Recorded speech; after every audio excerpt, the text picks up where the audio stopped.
Hello, and welcome to the weekly Pre-Shabbat AGJC Zoom call. Each week we gather together, the Jewish communities of all 6 GCC countries and our families and friends from around the world, to hear an inspirational message before Shabbat, light candles, hear a Dvar Torah, pray, and read a section from the weekly Torah portion. Today we will hear from Rabbi Dr. Benny, excuse me if I don't pronounce this right, Gesundheit, who is a pediatric hematology oncologist, who will speak about a new approach to diagnose and treat autism. The Association of Gulf Jewish Communities is the umbrella organization for the Jewish communities of the GCC countries that are building and enhancing Jewish life in the region. While each community is independent, we share a common goal and vision for Jewish life to flourish in the Gulf for the benefit of both residents and visitors. Thank you for joining us today, and we hope you will join us next week as well. To stay updated on AGJC events, please follow us on Twitter at GulfJewish and visit our website, www.gulfjewish.org. Wishing you all a Shabbat Shalom. Thank you, Huda. And as everyone knows, one of the largest moments in the last few years for the Jewish community in the GCC, especially in the Emirates, was the opening recently of the Abrahamic Family House and the Moses ben Maimon Synagogue. And it's our pleasure today to welcome Rabbi and Rabbanit de Toledo, who are going to both speak and light the candles for us. So without further ado, we're really honored to have you today, Rabbanit. Please join us. It's such a pleasure to be here. And I would like to first say Shabbat Shalom, almost Shabbat Shalom from Abu Dhabi. It's great to be here with all of you on this lovely Erev Shabbat. My name is Yael de Toledo, and I am the Rabbanit here at the Moses ben Maimon Synagogue at the Abrahamic Family House. We've spent a lot of time recently recognizing the monumental nature of this historic moment. As you know, our very own synagogue serves as the first purpose-built synagogue in this region in nearly 100 years. To have a synagogue in this region, in the heart of the Arabian Peninsula, built and gifted by the UAE government is absolutely astonishing. So we hold that feeling of astonishment in one hand, and simultaneously, we start to feel that things are becoming regular. We've had our first holiday already behind us. Our kids program is in motion. We have daily prayer. We've opened. This evening will be our third Shabbat now, and we're developing a sense of flow, a sense of order. In the wake of excitement and awe is a blossoming sense of calm and regularity. So much of Judaism is that exact balance, the extravagant and the regular. It is that very interplay that is so central to Jewish life. It's an interplay of holy and mundane, Kodesh and Chol. And where do we experience that more than on Shabbat? Shabbat teaches us to transition from the mundane nature of our week to a holy serenity. We move our attention from fixing a broken world to enjoying a world that is naturally whole. We cultivate an awareness of transition and practice an ability to make the transition. Our weekly reading of the Torah portion opens with the scene where Moses has gathered the entire nation of Israel. That gathering alone is not an easy task. But once he has everyone together, what does he say to everyone? Sheshet yamim ta'aseh melacha, ubeyom hashvi'i yeh lechem kodesh, Shabbat Shabbaton leHashem. 6 days you will engage in laborious work of melacha, and on the 7th day will be for you holy, a Shabbat of full rest for Hashem.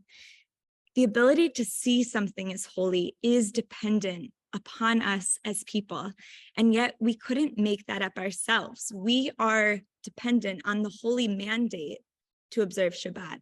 It is only because Shabbat was declared a holy day that we have something to glorify. And what is the first thing we do to mark this transition? We light Shabbat candles. Shabbat candles are the eternal pillar of the Jewish home. Light and the flame is the physical representation of the Jewish soul. And with that, I'll leave you with one final thought. The very nature of the flame is the very nature of the soul. No matter which way a flame is facing, the candle is facing, the flame is always burning upward. And that represents the very nature of our souls, that we're always striving to our highest ideals and towards our source. So with that, I am going to now light here Shabbat candles, and we'll say a blessing.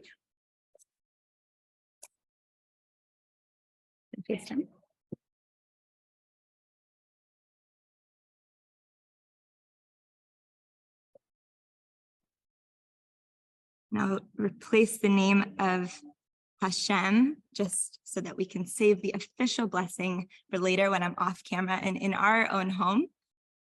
But we bring in the light 3 times.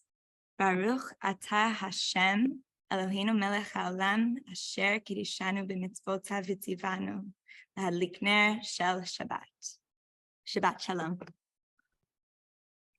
Thank you so much. And we hope that you will join us each week or as much as you can on these Zooms. It's really a wonderful way for our community to all get together. And it's so special to have you and the rabbi join us this week as well. So thank you.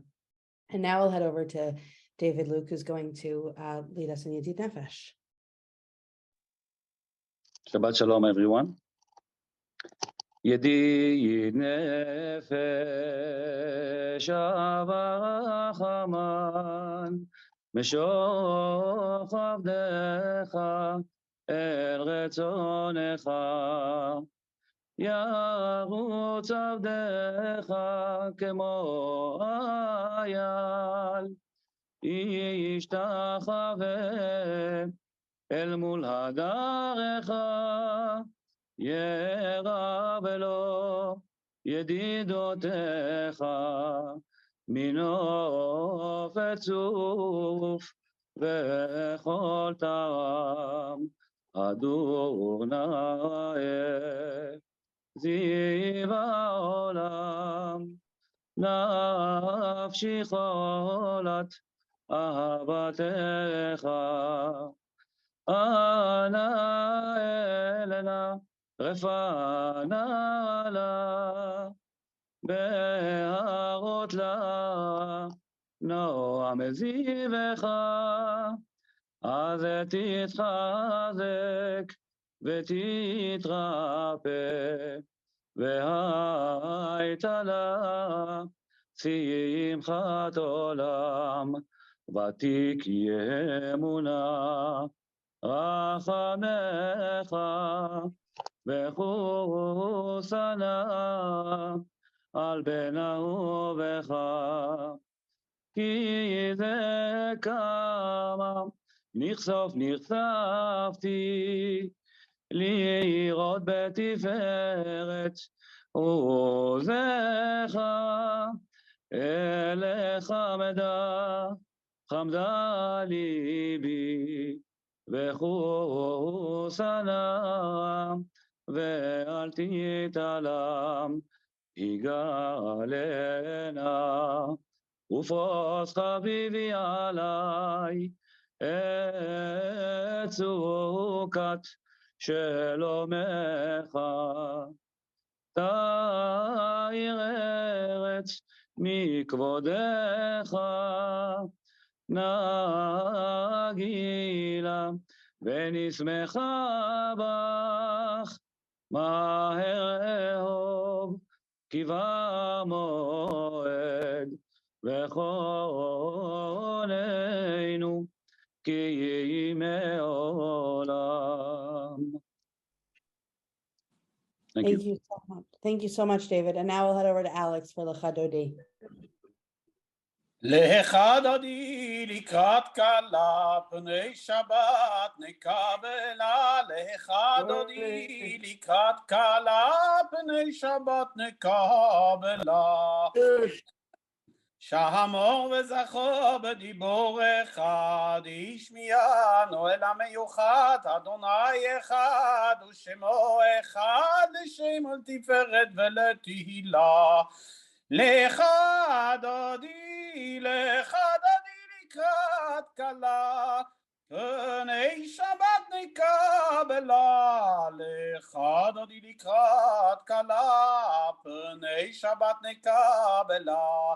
לקראת שבת לכוון אליך, כי מקור הברכה מראש מקדם, נסוכה סוף מעשה במחשבה תחילה. לך דודי לקראת כלה, פני שבת נקבלה. לך דודי לקראת כלה, פני שבת נקבלה. מהקדש מלך עיר מלוכה, קומי צאי מתוך ההפכה, אהב לך שבט בימי קבחה, ויויך בול עלייך חמלה. לך דודי לקראת כלה, פני שבת נקבלה. לך דודי לקראת כלה, פני שבת נקבלה. ימין ושמאל תפרוצי, ואת אדוני תריצי על יד איש, בין פרצי ונשמחה ונגילה. לך דודי לקראת כלה, פני שבת נקבלה. לך דודי לקראת כלה, פני שבת נקבלה. בואי בשלום עטרת בעלה, גם בשמחה ובצהלה, תוך אמוני עם סגולה. בואי חלה. לך דודי לקראת כלה, פני שבת נקבלה. לך דודי לקראת כלה, פני שבת נקבלה. Thank you so much, Alex. And now we'll head over to Orit, who's going to introduce today's speaker. Hello, everybody. So I'd like to introduce Rabbi Dr. Benny Gesundheit. Dr. Gesundheit has clinical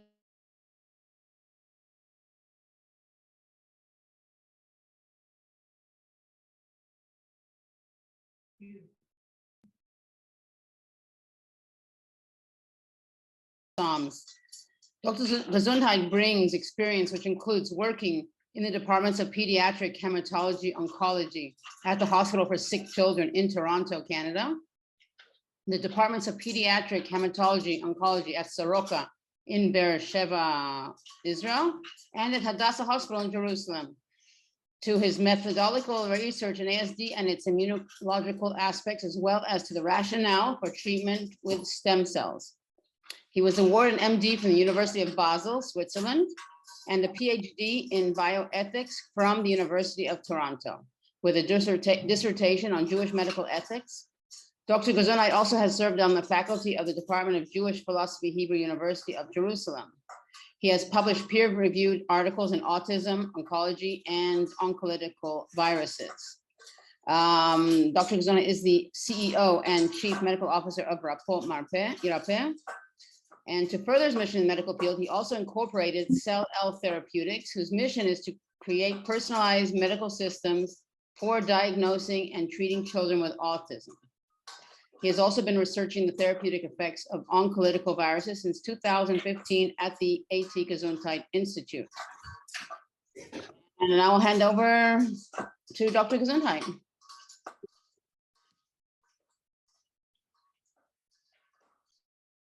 Thank you very much. It's a great pleasure to be with you. I wish to thank the AGJC and Ms. Huda Nono. I want to thank Orit Rindner for inviting me and giving me the opportunity to speak today at your wonderful Kabbalat Shabbat, pre-Shabbat school. So here is my talk, which I happy to present one of my projects on autism. And I think it's very appropriate to talk about the time. Hold on. The time of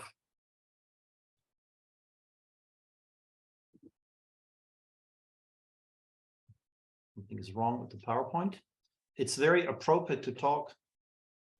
Can you see my screen? I want to talk about Shabbat. See the full screen? All right, this is the full screen. So I want to talk.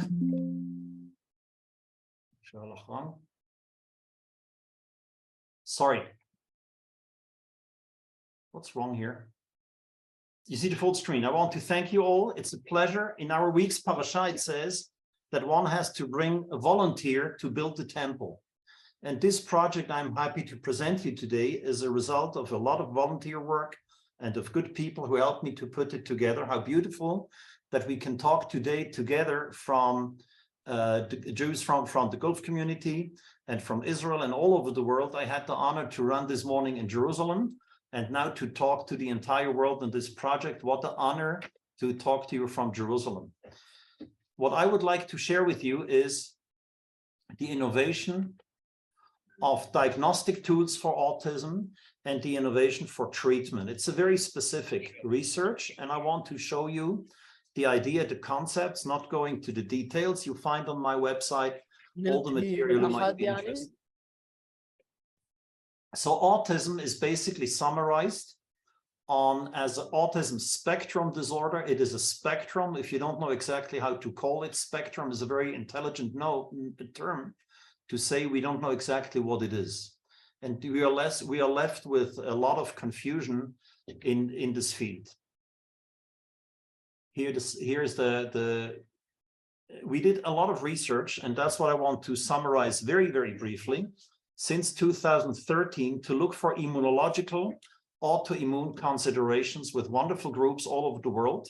And we had some findings. I did research with a group of in Frontiers, an international group of research, which has and was editor of this volume, in order to learn about a very unclear field, autism. What is the diagnosis and what are the possible treatments? And I'm happy today to say, after many years, more than 10 years of work, that we found biomarkers. We reviewed carefully in a meta-analysis what might be the reason and reviewed over 200 papers and put our own paper together.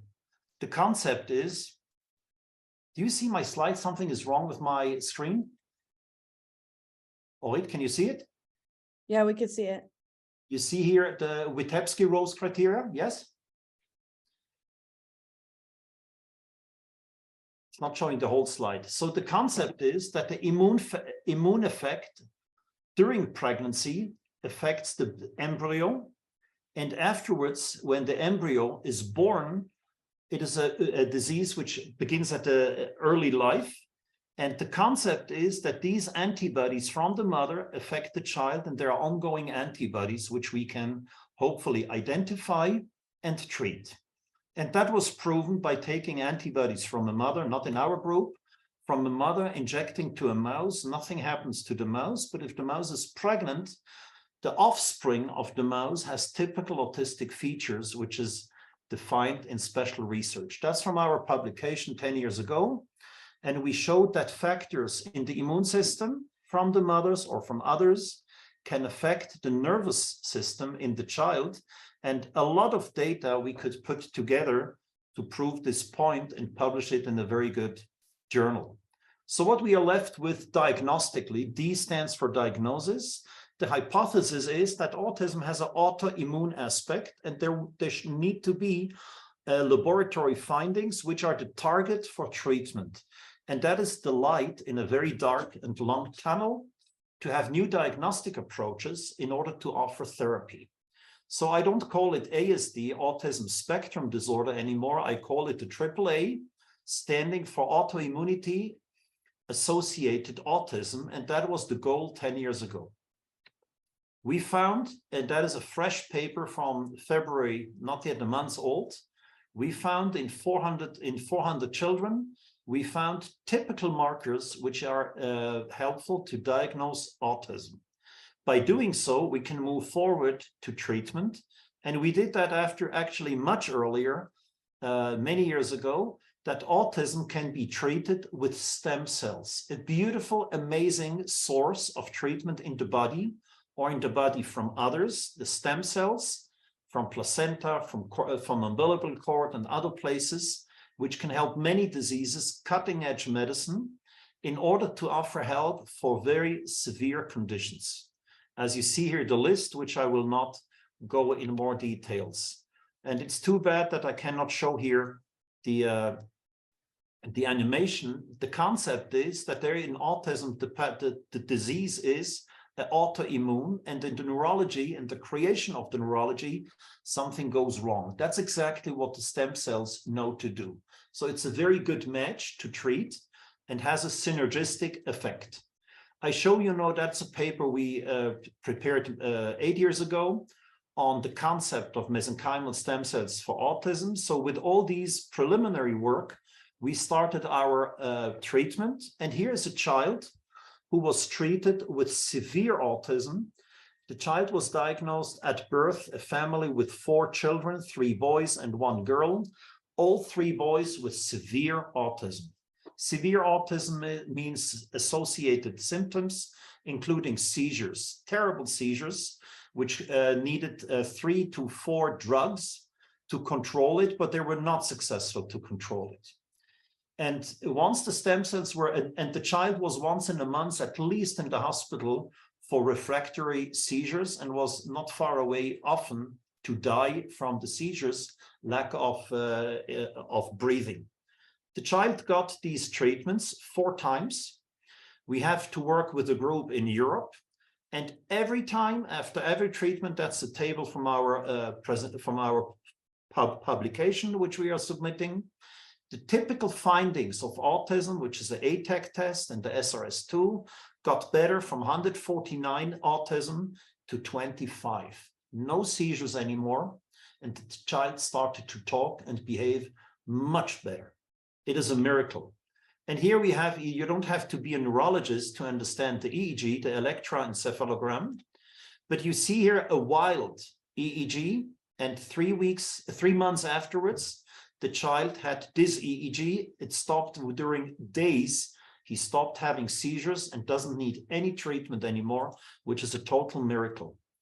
And here's the summary of 10 children we treated so far, and the next group is starting this month, in February started, and 6 of the children got significantly better, including many, many symptoms.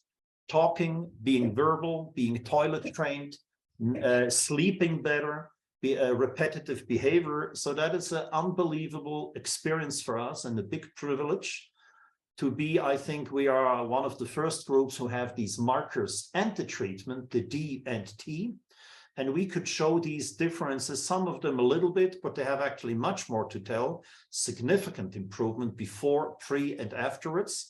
This child is almost back to normal. So that is an unbelievable summary and an unbelievable experience, and we hope to expand it from Israel to other places.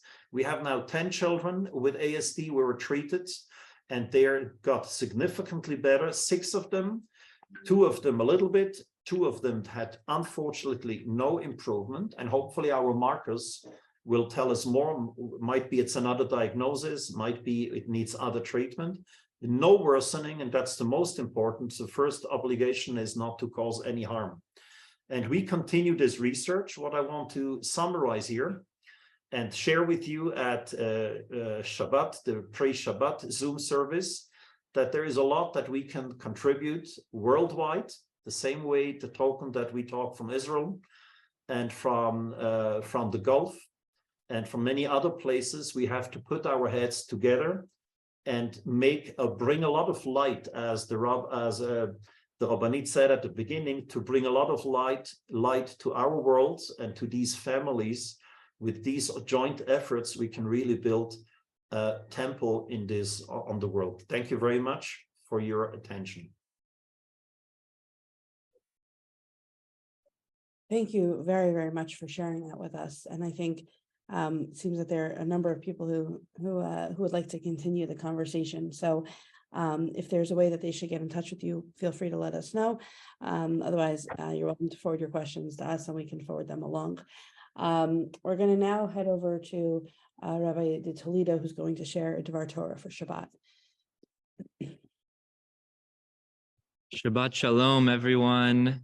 Welcome again back into the majestic Moses Ben Maimon Synagogue here in Abu Dhabi. It's really a wonderful pleasure and honor to be joining you all this week. We know and have heard so much about these calls over the amount of time we've been here, and it's really a tremendous honor for us to join them and hopefully to be able to join increasingly in the future here. I want to share one idea from the Parsha this week that I think applies to this amazing space in which we find ourselves. The opening line of the second Parsha of Pekudei that we read this weekend begins with the words, Ve'ele Pekudei HaMishkan. These are the accountings of the Mishkan of testimony, which were counted at Moses' command. The commentators question the significance of the word Ele. Seemingly, ask the commentators, the verse only needed to begin with the words, the Mishkan of testimony, which were counted at Moses' command. What is the introduction of Ele Pekudei HaMishkan? These are the accountings of the Mishkan. What is that introduction coming to teach us? Of course, every word in our Torah is sacred and has a lesson to teach us. And this is no exception. One answer to the question comes from the Midrash that explains that the word Ele is a hint. It's a clue, an analogy to those who sinned with the golden calf. For the Jewish people also said Ele, these, when they referred to the calf as these are your gods. Therefore, by writing the seemingly superfluous word Ele, says the Midrash, God was hinting to the Jewish people that giving gold to build the Mishkan would atone for the gold that they eagerly had given when they built the golden calf. In other words, God was telling the Jewish people, there's nothing intrinsically wrong with gold. The fault was with you and the way that you use the gold. Every physical object in our world, in its basic element, is neutral and can be used for either good or for bad. Take metal, for instance. Metal is neither good nor bad. With human agency, it can be used to create miraculous life-saving devices. And similarly, with that same human agency, metal can be used as an agent of death to sculpt bullets and craft bombs. In fact, this is the message brought in the well-known Talmud, describing Adam, first person created, atonement for the sin of eating from the tree of knowledge. The Talmud in Tractate Brachot brings several opinions concerning the species of tree which Adam ate from. One of these opinions is that it was the fig tree, and is based on the Midrash that says that when Adam and Chava realized that they were naked, after eating from the fruit, they immediately sewed together a fig leaf and made for themselves aprons from those leaves. How does this prove that their sin was performed with the fig tree? And more strikingly, when Adam and Chava realized that they were naked, why would they take the time to sew together fig leaves? Why was their initial reaction not to simply hide behind a tree or cover themselves with larger branches that didn't require such effort? The answer, says the Talmud, is that Adam and Chava knew the message that we mentioned above. When confronted by God, Adam blamed Chava and Chava blamed the snake, but no one blamed the tree they sinned from. By taking the time to sew together from the fig tree, they were showing God that they knew that there was nothing intrinsic within the fig tree that made them sin. And just as the medium, the fig in this case, was used negatively against God's will, it could also be used positively by providing them with clothing. Therefore, says the commentators, this is why the Torah includes the seemingly superfluous, but of course not superfluous at all, verse, Ele Pekudei HaMishkan, at the beginning of the Parsha. It is there to specifically provide an avenue for atonement to the Jewish people through the gold that they used last week. It is a lesson I think, that rang powerfully true then, just as it does now. God teaches us that we are responsible to take the physical world, which is given in a neutral state, and constantly elevate it into holiness.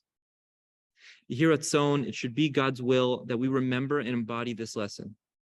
Whether we find ourselves in a spectacularly golden-laden synagogue, such as this in Abu Dhabi, or a hotel room in Oman, or wherever we are in the world, we must always remember that it is on us to Makadesh. It is on us to sanctify the environments and the objects we are surrounded by, and not the other way around. Shabbat Shalom. Shabbat Shalom, and I feel confident that I'm speaking on behalf of everyone when I say we hope you'll join us for many more pre-Shabbat Zooms. You and your wife we're really very excited to have you guys here in the region, and it would be our honor for you to join us as often as you're able to. And so thank you very much for sharing both your words of Divrei Torah with us today. And now we will head over to Alex, who was going to read from this week's Parsha. And I agree with Ariela. Not only that, we enjoy the background also. Special Shabbat this Shabbat, we are finishing the book of Shemot, so we are going to read the end of the book. I would like also to say that I'm going to make a prayer for Rabbi Abadi and also my father who is not well, and if anybody from you wants me to add a name for somebody who is sick, please feel free to let Ariela know, and we will add those names. Also, Ramadan is starting this week, so I would like to extend to all our Muslim friends a Ramadan Kareem, and may Ramadan be a quiet month in Israel also. ויחז הענן את האוהל מועד, וכבוד אדוני מלא את המשכן, ולא יכול משה לבוא אל אוהל מועד, כי שכן עליו הענן, וכבוד אדוני מלא את המשכן, ובעלות הענן מעל המשכן ייסעו בני ישראל בכל מעשיהם, ואם לא יעלה הענן ולא ייסעו עד יום העלותו, כי ענן אדוני על המשכן יומם, והשתהיה לילה בו לעיני כל בית ישראל בכל מעשיהם. חזק חזק ונתחזק. מי שברך אבותינו אברהם יצחק ויעקב, משה ואהרון דוד ושלמה, הוא יברך וירפא את החולים, הרב אליהו שמעון בן פורטונה מזל, ואת יהושע בן אלכסנדר, בעבור שאנחנו ניתן מתנה בעבורם, בשכר זה הקדוש ברוך הוא ימלא רחמים עליהם, להחלימם ולרפאותם ולהחזיקם ולהחיותם, וישלח להם מהרה רפואה שלמה מן השמיים לרמ"ח איבריהם ושס"ה גידיהם בתוך שאר חולי ישראל, רפואת הנפש ורפואת הגוף. השתה בגאולה וזמן קריב, ונאמר אמן. שבת שלום. Shabbat Shalom, and as Alex said, if there's anybody who we could keep in our minds for tefillah, please either message us beforehand or put it in the group at the beginning of the call, and we're happy to do that each week. And now we'll head over to Orit, who's going to read the English translation. Okay, the cloud covered the tent of meeting, and the presence of Adonai filled the tabernacle. Moses could not enter the tent of meeting because the cloud had settled upon it, and the presence of Adonai filled the tabernacle. When the cloud lifted from the tabernacle, the Israelites would set out on their various journeys. But if the cloud did not lift, they would not set out until such time as it did lift. For over the tabernacle, a cloud of Adonai rested by day, and fire would appear in it by night, in the view of all the house of Israel throughout their journeys.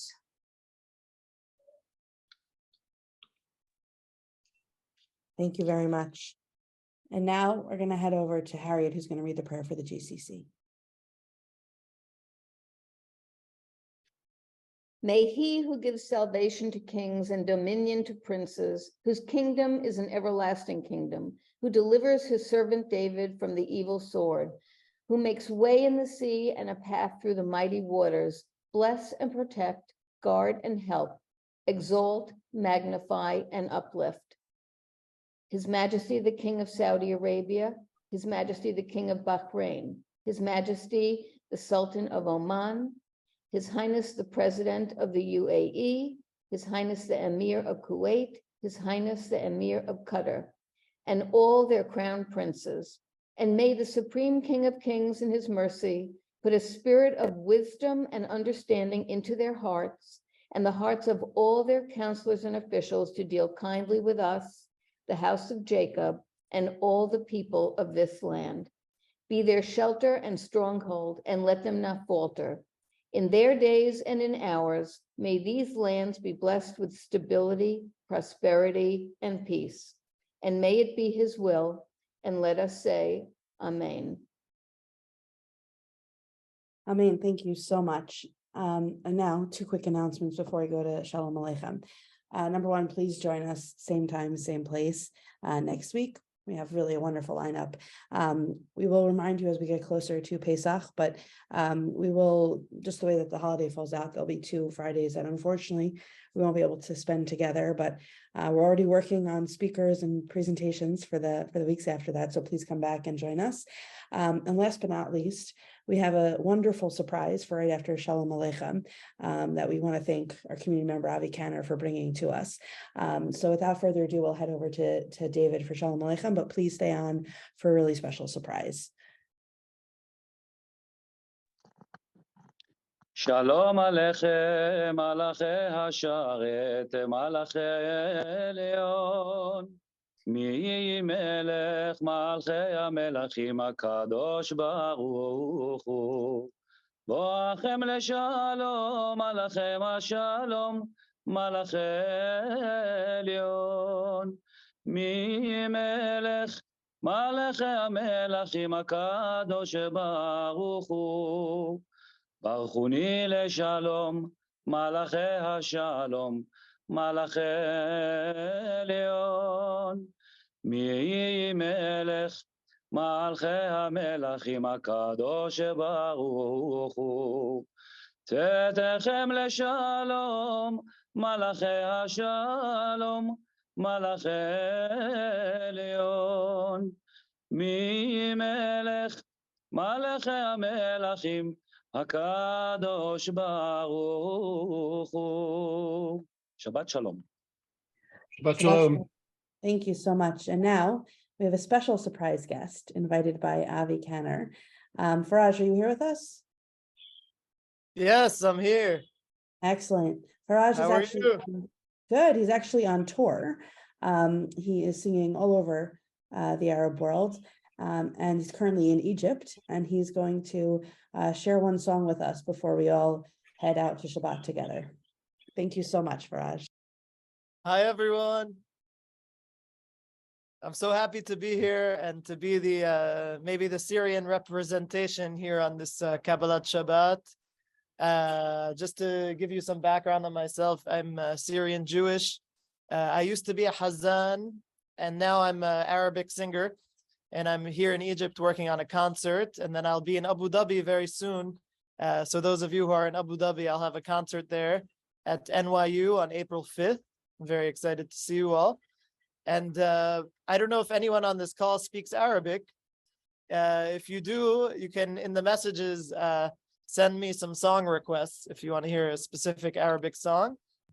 And in the meantime, while you send your requests, I'm going to sing Mizmur Shir Liyom HaShabbat with the Syrian dictation and the Syrian way of reciting the maqam.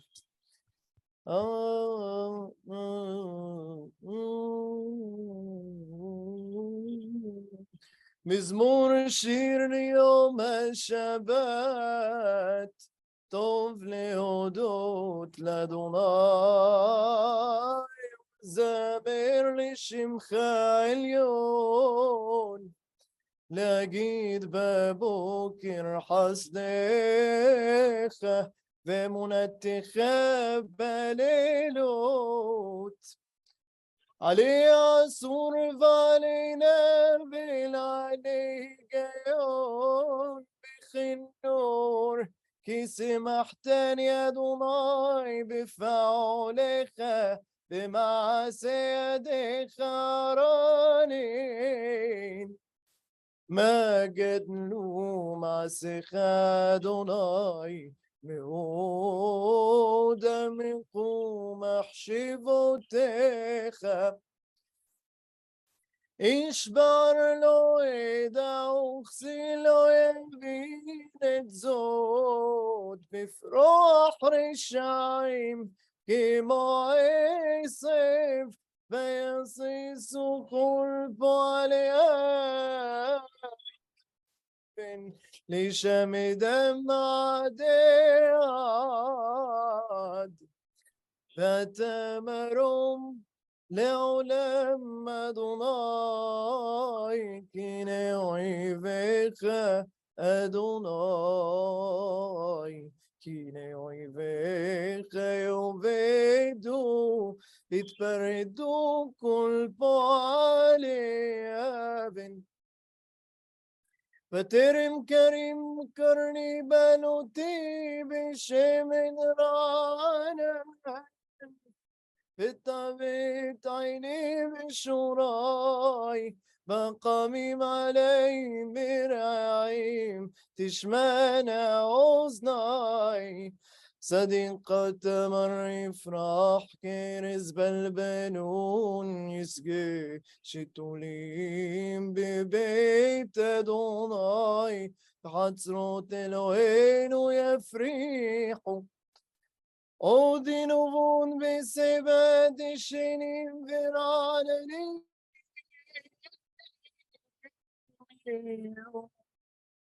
להגיד כי השם אדוני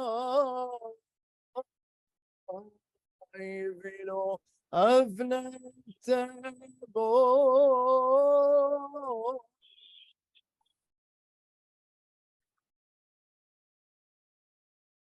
Thank you. Thank you very much. I'm reading the messages below. We can't wait for you to be in Abu Dhabi. And they heard I'm coming April 5th. Okay. Thank you all for joining me today. And Shabbat Shalom to everyone. I hope you enjoyed the traditional recitation of Mizmor Shir Yom Shabbat for the Syrian tradition. And excited to meet you all in person someday. And thank you all for listening.